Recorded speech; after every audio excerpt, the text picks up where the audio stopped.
Böyle değişik. Ben diyorum Sade. sadede hiç Sen yok. evine ne yapıyorsan onu o şekilde Tamam. ben sana bırakıyorum. Tamam. Hiçbir şeye karışmıyorum. Bir şey de Hiç istemiyorum. Kırmızı rengi sever Hiçbir misiniz? şeyde gözüm yok. Hiçbir Kırmızı rengi sever Ben misiniz? sadeyi Severim, seviyorum. severim. Seversiniz. O zaman kırmızı renkte Salam dostlar, mən Hera və bu kanalın məqsədi sizinlə mənim reverse engineering və kiber təhlükəsizlik öyrənmə prosesimi paylaşmaqdır. Bu öyrənmə prosesində mən xüsusən də reverse engineering ilə bağlı bir çox CTF yarışlarındakı challenge'ları həll etməyi düşünürəm. Eyni zamanda digər kiber təhlükəsizlik mövzuları barədə məlumatlar paylaşmağı, eyni zamanda bir neçə labları həll edərkən onları necə həll etdiyimi və sair kimi məlumatlar bölüşmək istəyirəm. Bu gün isə çox danışmayacağam, çünki bu videonun sırf məqsədi artıq mənim seçdiyim bir CTF platformundan olan reverse engineering bacarığı tələb edən reverse challenge həll etməkdir. Və bu gün sizinlə seçdiyim sadə və başlanğıc üçün çox sadə və rahat olan reverse challenge'ın gəlin həllinə baxaq. Bugün sizə göstərəcəyim challenge'lar adətən dediyim kimi sadə olacağı üçün sadəcə terminal üzərindən işimizi demək olar ki, həll edə biləcəyik. Amma mənim məsələdir ki, mürəkkəbləşdikcə artıq bizə daha çox interfeys lazım olur deyə tool'ların artıq interfeysə ehtiyac olur. Məsələn, statik analizdə artıq ki, Hydra və s. istifadə etməli oluruq. Yəni Cyberspace platformuna baxaq.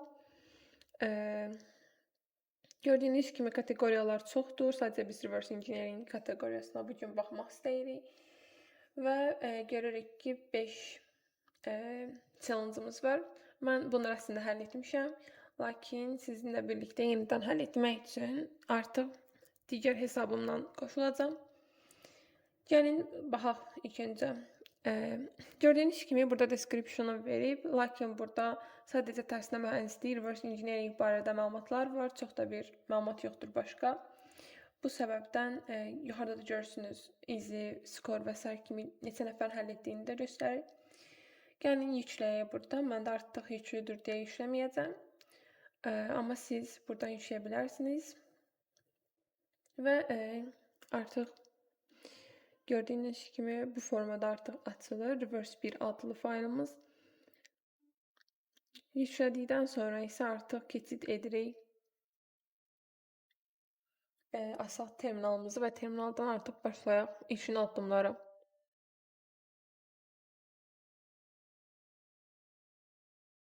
Terminalı açdıqda ilk öncə biz bu tip xüsusən challenge'larda həmişə ilk öncə faylı yüklədiyimiz yerə gedirik təbii ki də. Daha sonra isə biz faylın nə olduğunu hələ başa düşmək üçün fayl komandasını işlədirik. Biraz böyüdək ki, daha yaxşı görünsün. Deməli, faylımıza baxırıq və görürük ki, elf Linux'da icra oluna bilən normal fayldır. Daha sonra isə stringslərinə baxa bilərik, çünki bəzən olur ki, çox sadə olanda artıq orada belə flag çıxır. Lakin təbii ki də bu da o qədər də sadə deyil.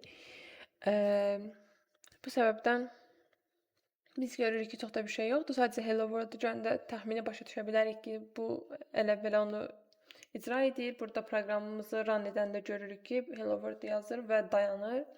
İndi isə məşhur debugger olan GNU Debugger, GDB bizim dinamik analizdə ən çox istifadə etdiyimiz debugger. Onunla artıq biz proqramımızı icra edə bilərik. Hətta onun başlanğıc nöqtəsində dayandırıb istədiyimiz əməliyyatları icra edib izləyə bilərik. Bu debugger çox məşhurdur reverse engineeringdə və onu istifadə edəcəyik. İlk öncə təbii ki də funksiyalara baxmaq istəyirik də, info funksiyalarına məlumatları əldə edirik və görürük ki, get flag var. Artıq bu bizə siqnal verir ki, burada nəsə var.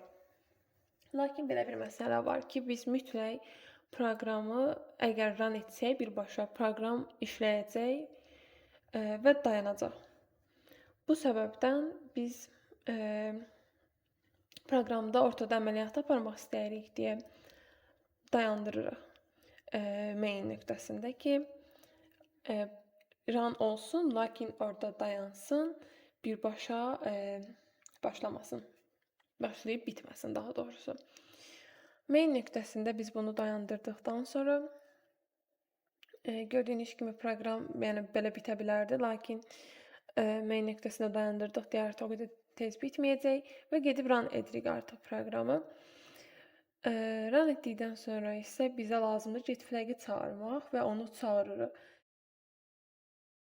Burada artıq biz proqramın normal axışını pozuruq. Get flag funksiyasını icra etməyə məcbur edirik və gördüyünüz kimi funksiya işləyir, flag-i tapır, lakin buffer hissəsinə yazır, yaddaş sahəsinə yazır.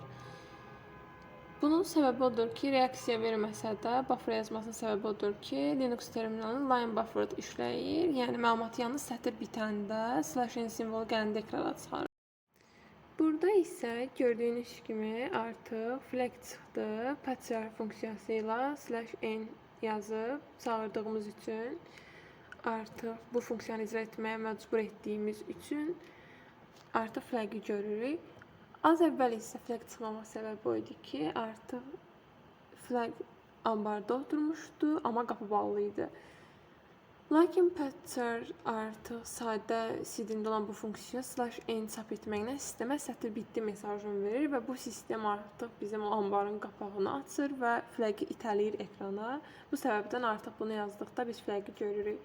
Daha sonra isə artıq flag-imizi yazırıq və doğru olduğunu təsdiqləyirik.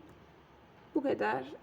Bu ümid edirəm ki, sadə CTF-də olsa buradan maraqlı nələrsə öyrəndiniz. Gələcək videolarda isə ümid edirəm daha da maraqlı və daha da çətin CTF challenge-ları ilə qarşılaşarıq.